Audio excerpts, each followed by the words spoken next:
When in the course of human events it becomes necessary for one people to dissolve the political bands which have connected them with another, a decent respect requires that they declare the causes which impel to the separation. We hold these truths to be self-evident, that all men are created equal, That they are endowed by their Creator with certain unalienable rights, and among these are life, liberty, and the pursuit of happiness. To secure these rights, governments are instituted among men, deriving their just powers from the consent of the governed. and whenever any form of government becomes destructive of these ends, it is the right of the people to alter or to abolish it and to establish new government. We therefore... Okay, I am back. Many of you thought I was gone. I'm not gone. I just had to get a break. Well, I am a targeted veteran, a non-consensual test subject, a Manchurian candidate, falsely imprisoned, mentally incarcerated, targeted, and tortured by my government.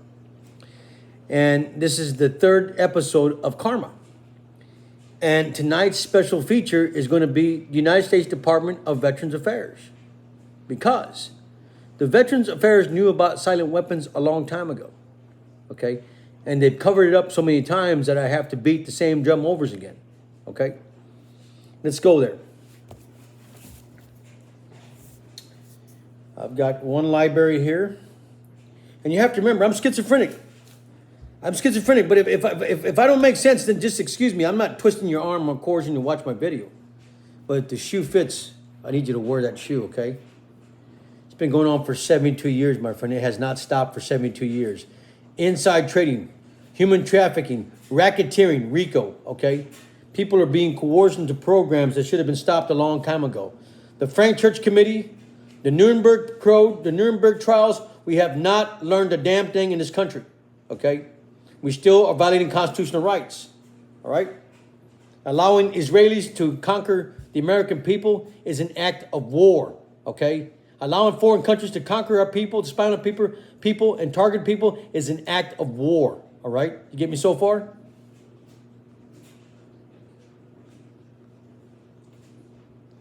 All right, so what did the VA know? What did the VA know back in the days? Well, we have a video here that the VA knew a lot. They knew quite a bit, as a matter of fact. The VA knew all about silent weapons being deployed against Americans. The Navy and the VA were first to use, deploy. They all knew about these weapons a long time ago. Okay? And we're going to cover that.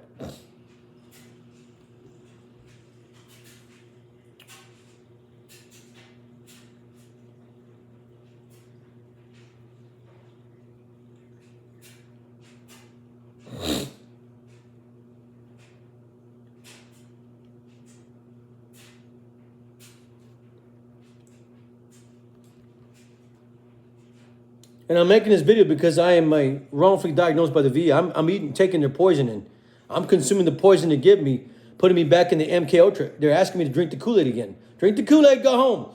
While they have a coup over here attacking me, both left and right in front of me and behind my house. Okay, both streets I got a neighborhood coup attacking me. They're attacking me while I'm under the medication of the Department of Veterans Affairs. It's MK Ultra basically, or COINTELPRO all over again. Okay, drink the Kool-Aid. Drink the Kool-Aid. Okay, what did the VA know that we know today, that we didn't know a long time ago? The VA knew a lot. They knew that veterans were being victimized with silent weapons, okay? And I want you to hear this video by Robert Becker. Robert Becker was a doctor for the VA. And I want you to hear this video by Dr. Robert Becker. About 1960, 1970. Okay? Here we go. Dr. Robert Becker.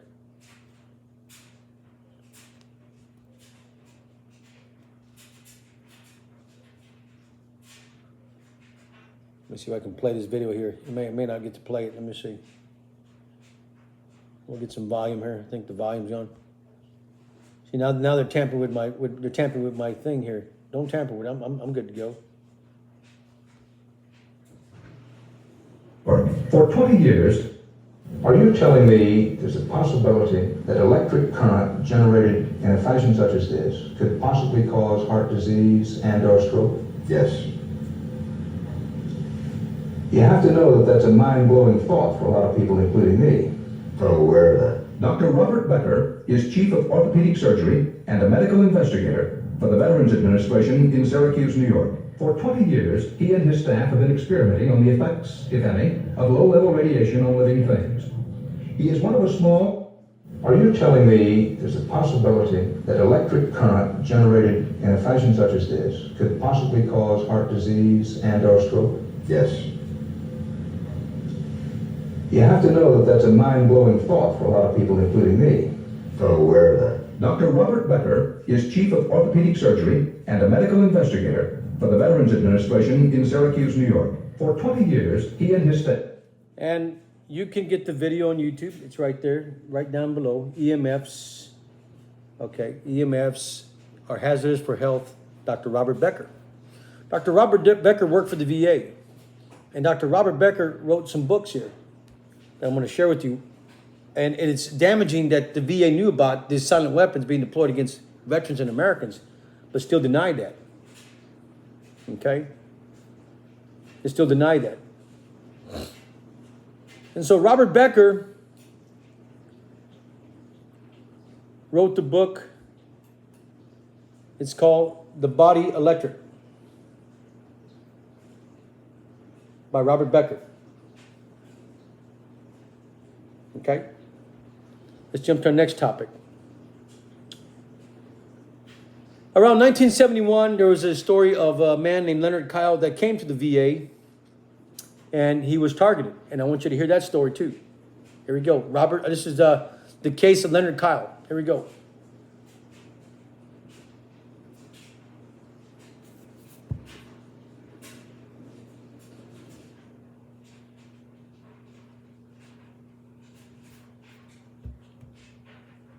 Well, if I can get this thing started, they won't. Elon Musk's brain implant Neuralink is everywhere.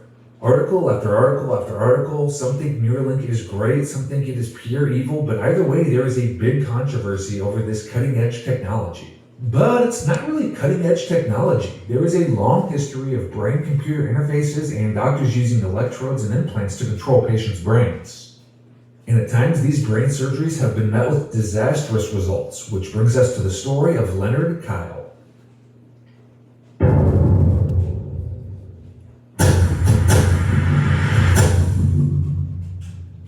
The story begins with Dr. Jose Delgado, who was a Yale professor who is considered the pioneer of using brain implants to control the human mind. All the way back in the 1950s, Delgado was implanting devices in the brains of monkeys and cats and later humans. He demonstrated you could manipulate a person's emotions by delivering an electric shock to a specific area of a patient's brain. Depending on the area of the brain hit by the shock, a patient could be turned from happy to sad to scared to violently angry with the press of a button. Delgado famously demonstrated just how powerful his technology was by hooking up electrodes to a bull's brain. He then stood in the path of the charging bull and stopped it dead in its tracks with a jolt of electricity from a remote control device. There is so much more on Dr. Delgado's experiments and his vision for humanity. It is some absolutely insane, wild stuff. Just riveting to read. We won't get into him anymore here, but we do have a video coming out about Delgado very soon, so be sure to subscribe so you're notified when it's out. Delgado named his brain implant device a STEMOceiver, and one of the first people to receive a STEMOceiver implant was a man named Leonard Kyle.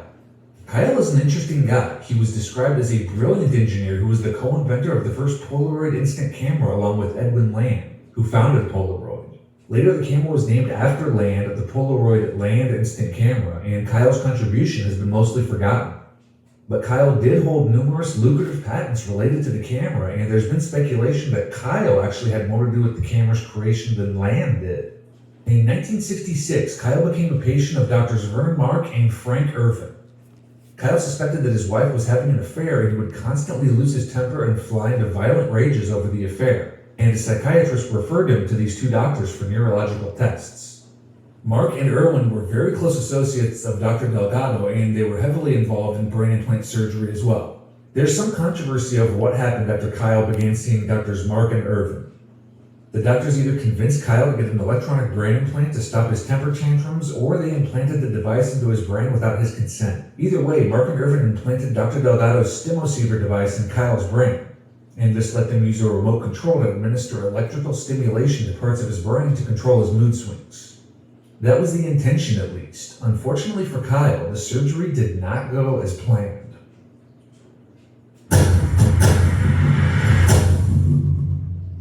The operation to put electrodes in Kyle's head happened in 1966, and almost immediately Kyle had after effects from the operation. Kyle claimed microwaves were frying his brain and putting him in excruciating pain.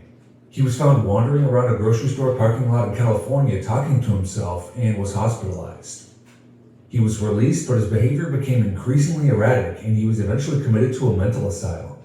A doctor investigating his case said Kyle was, quote, totally disabled by the operation and left unable to function in the day-to-day world. In 1971, a hospital attendant discovered Kyle holding a metal wastebasket over his head to, quote, stop the microwaves, and they brought him some tinfoil to make a protective hat for himself in place of the trash can. You've undoubtedly heard the term tinfoil hat before, and Kyle's case is one of the main reasons the term became so popularized. Kyle claimed that tinfoil blocked the signals sent to his brain, and he apparently wore this tinfoil hat constantly. Kyle was described as incurably incompetent. Okay, that's another case that the VA knew about, wrongfully diagnosed. We know what's been going on. There have been satellites attacking Americans. You have electronic warfare here, neighborhood coups, you have them in fusion centers, and they're attacking Americans. We know that for a fact. We know that for a fact, and I'm going to clarify at the end of this video, okay? So, but the VA knew about all this stuff. They knew about how these weapons have been all along, okay? They knew about the torture of Americans. And here was, here's a letter from Leonard Kyle. Brain Implant Victim, Psychic Dictatorship in the USA by Alex Constantine. If you read this article right in the bottom right here, it clarifies at the bottom of that article right here, the very bottom right here. Read it. It claims that a doctor from the Boston VA hospital gave Leonard Kyle aluminum foil to put on his head so he can protect himself from microwaves. Okay? You can't make that up, folks. You can't make that up. It's all facts. Okay? This is a case study by Massachusetts Institution of Technology. The Leonard Kyle case chronology. Okay, the sequence of his implant and torture. Read that article. Okay. So we know that the VA was clearly aware of the technology used against Americans. Okay. Here's another video that the VA knew about microwaves at the VA hospital in Kansas City, Missouri.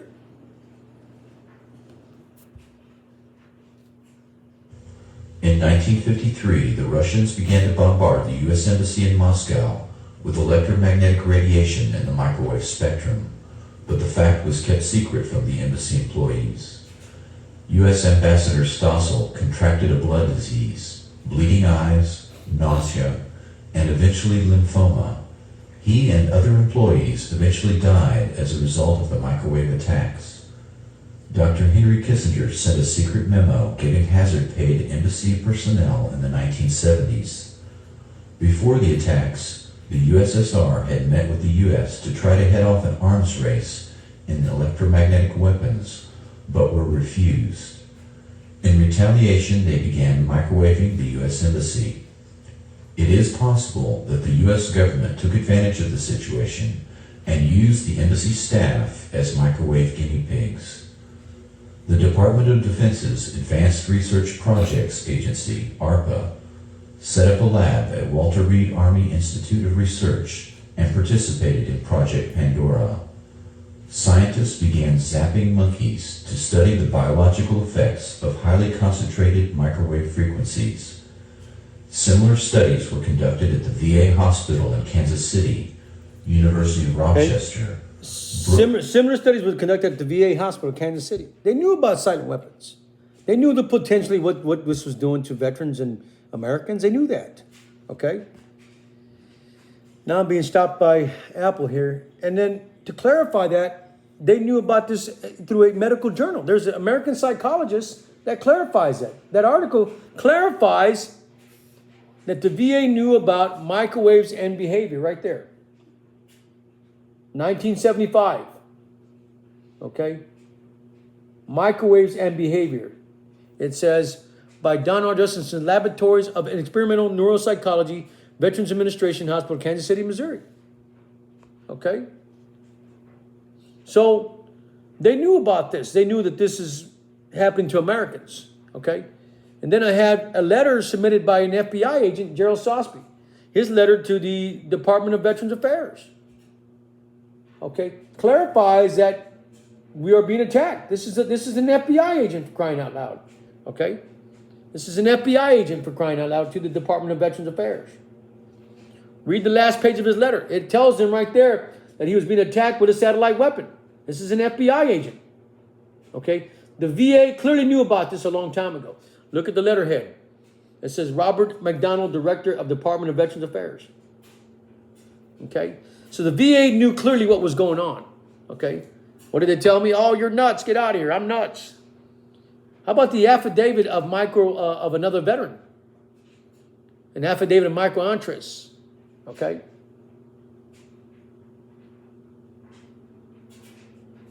I mean, you know, when you go to the VA, they're supposed to help you build a case and investigate. They didn't do that to me.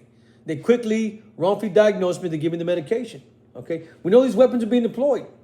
How do we know that? Well, we have to go back to who? We have to go back to Dr. Robert Duncan and Lynn Beer. Okay, we have to go back to Dr. Robert and Lynn Beer.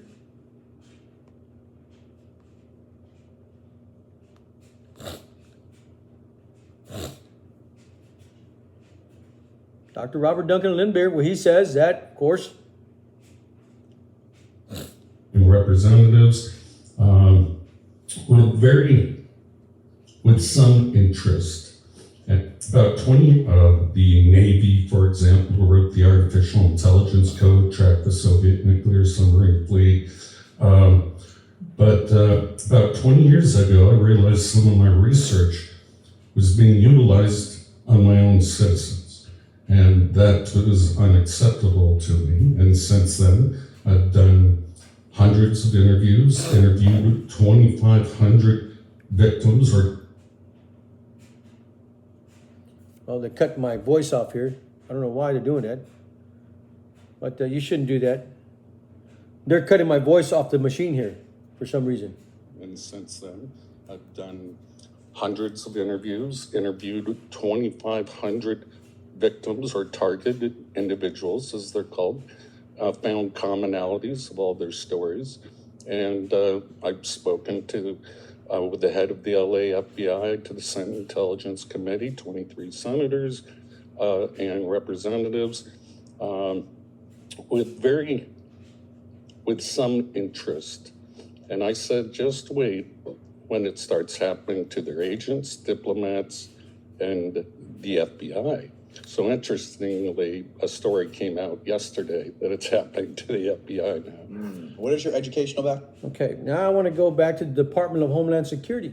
When it clarifies that they're asking military personnel to go to the VA or detour to the VA. After I told them this a long time ago, I told the FBI a long time ago this has happened. Now it's karma coming back and biting them in the ass. Okay? But the VA was aware of this a long time ago, no doubt. But here I am drinking the poison and taking the Kool-Aid and just diddly-daddling with their spy games and electronic coup over here, their coups in my neighborhood to attack and try to kill me. Okay? I have no chance. I had no chance. This is all entrapment. It's all a setup. So they can use me as an experiment, attack me, and see how I react. It's coercion, it's duress. They know that. But I was wrongfully diagnosed, and I've been drinking the poison for what? From my personal while point of now. view, making this public. Here we go. Assessments here. Make it known to qualified and in a secure setting and provide answers to our findings. Guys, if your assessments here are correct, these are very covert weapons, aren't they? They don't leave behind bomb fragments, bullet holes, etc. They could absolutely be used by our adversaries and have very low levels of, very easy to deny if they were even there, that they were used. Is that correct? That's correct. There's no entry or exit wound. How they're designed is to make the target feel like they're crazy, like they're imagining things, especially on the low duration, the low intensity, long duration hits. But you, It's designed to make a target crazy, but where are they going? Where do you want us to go when you start attacking us? We all go to the VA, okay? Here it is. Here's the answer right here. They're totally left out of this because the Havana Act doesn't cover your active duty members. They're told to go to the VA, but there's no VA diagnostic code, so we're not getting them care. It's not consistent. We have funding available that's allocated. We're not getting them care. It's not consistent. And it hasn't been consistent for over 72 years, folks. So I challenge you. What will you do to change the laws to give proper care to veterans instead of giving us the Kool-Aid, giving us the poison, wrongfully diagnosing us, and putting us back in the MK Ultra? What are you going to do to make changes? We know this is going on for 72 years. You can't deny the facts. What will you do to make changes to protect the veterans? Because right now you've abandoned a bill for service members. You've abandoned a bill. You've abandoned a bill for service members. There's a bill that should be passed and it's abandoned. Okay? There's a bill that should be passed and it's been abandoned. Okay? Look at here. What is the purpose of your committee? There's a bill that needs to be passed and it hasn't been passed yet. Okay? They've abandoned the bill to support American veterans and troops. Okay? And that bill is titled